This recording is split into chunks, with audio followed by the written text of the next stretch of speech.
Fala galera do Brand Time! Se você tem animais de estimação, como gatos ou cães, já deve ter visto como eles têm filhotinhos. Não há nada particularmente surpreendente nisso. Eles são mamíferos e nascem de forma bastante simples. Mas nem todos os seres vivos nascem dessa maneira tão familiar. Alguns dos habitantes do nosso planeta se multiplicam de um jeito tão estranho que não é nada fácil de acreditar. Isso, claro, se você não der uma olhada em todo o processo com seus próprios olhos. Bem, vamos fazer isso então. Vamos lá.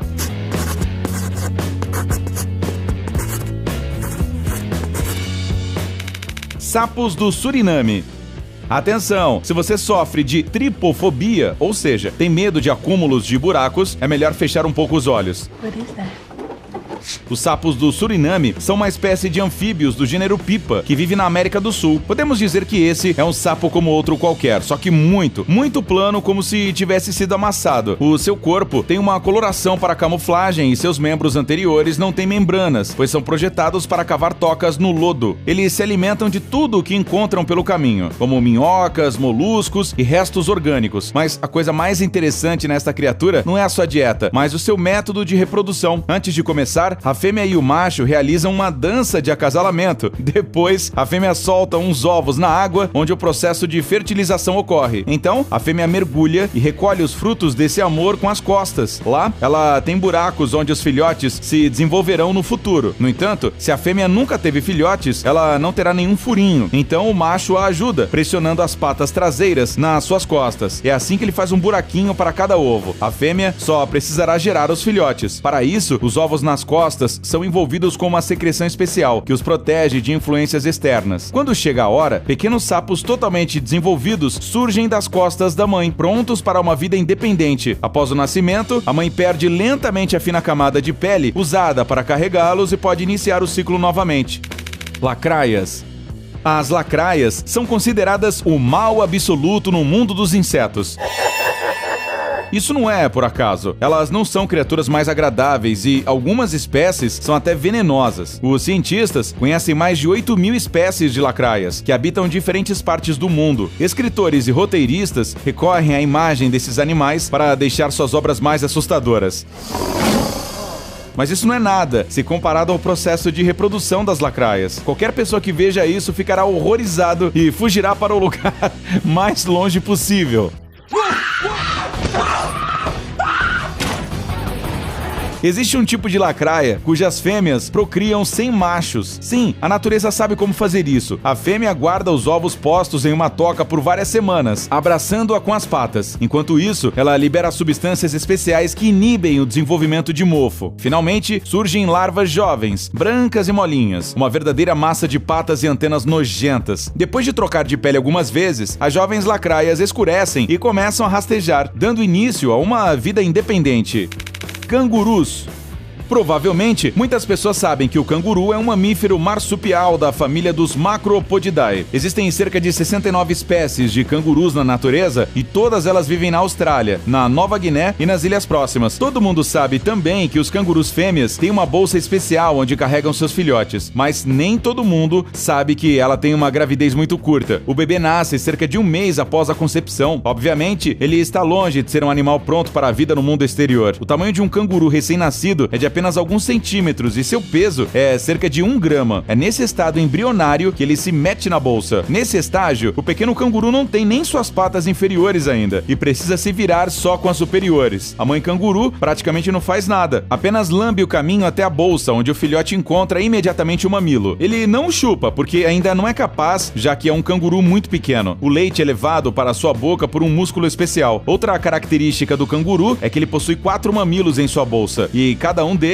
têm um leite diferente. Assim, os cangurus têm 4 tipos de leite, dependendo da sua idade. Pode acontecer de uma fêmea ter 2 filhotes de diferentes idades ao mesmo tempo e ambos ainda estarem na bolsa. Então, 2 tipos de leite são produzidos. Depois de cerca de 190 dias, o canguru fica grande e desenvolvido o suficiente para sair gradualmente da bolsa. A princípio, ele mostra apenas sua cabeça. Isso pode continuar por várias semanas até que o bebê se sinta seguro para sair completamente. Depois disso, ele passa cada vez mais tempo no mundo exterior.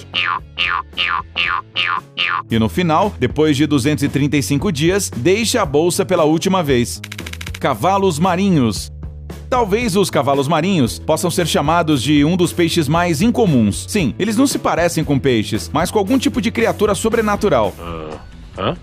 Onde mais você encontraria algo semelhante? Mas acima de tudo, os cavalos marinhos são diferentes dos outros habitantes do oceano no que diz respeito ao seu modo de reprodução, porque são os machos que carregam os ovos. É claro que isso não é tão simples e depende de um longo e complexo processo de namoro que consiste em várias fases. Quando todas as danças de acasalamento são concluídas, a fêmea passa os ovos para o macho. Ele tem uma bolsa especial na barriga, onde põe os ovos e os fertiliza. A superfície interna da bolsa engrossa, o que a torna segura para o desenvolvimento da prole. Após a gravidez, geralmente o cavalo marinho macho passa a viver um determinado território com cerca de 1 metro quadrado de tamanho e não ultrapassa suas fronteiras. A prole fica na bolsa do macho de 2 a 4 semanas e em seguida, os cavalinhos recém-nascidos são lançados na água. O número de jovens liberados pelo cavalo marinho masculino é em média de 100 a 1000 para a maioria das espécies. Oh my God!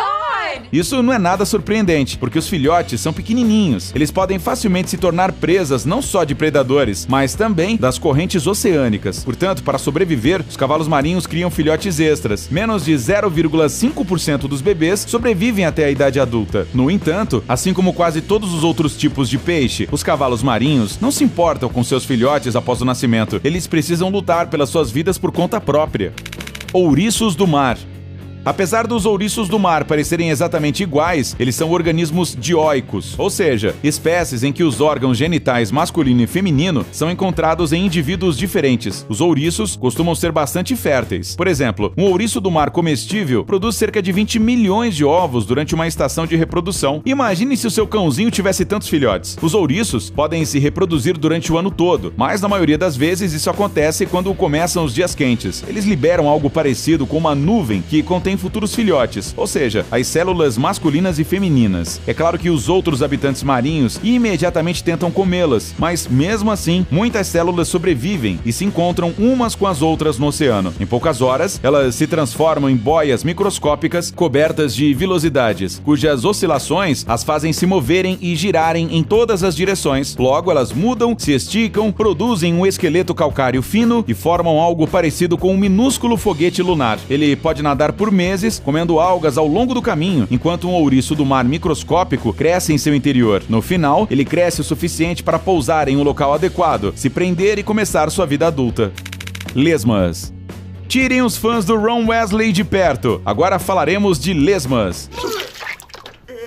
As lesmas possuem órgãos genitais femininos e masculinos, ou seja, são hermafroditas. Geralmente a lesma segue o muco da outra lesma, podendo até mesmo comer esse muco. Então, elas se encontram e começam a circular juntas. Após a fertilização, alguns dias mais tarde, a lesma deposita cerca de 30 ovos translúcidos em um buraco no chão ou em outro local similar. Por exemplo, entre os detalhes de um muro de pedra ou sob um tronco caído. O desenvolvimento da prole dentro dos ovos dura de 3 a 5 semanas, dependendo da espécie. No final, lesmas minúsculas completamente formadas eclodem dos ovos. E talvez, olhando para elas, até mesmo as pessoas que têm nojo de lesmas possam achá-las fofas. Afinal, elas são tão pequenas e bonitinhas.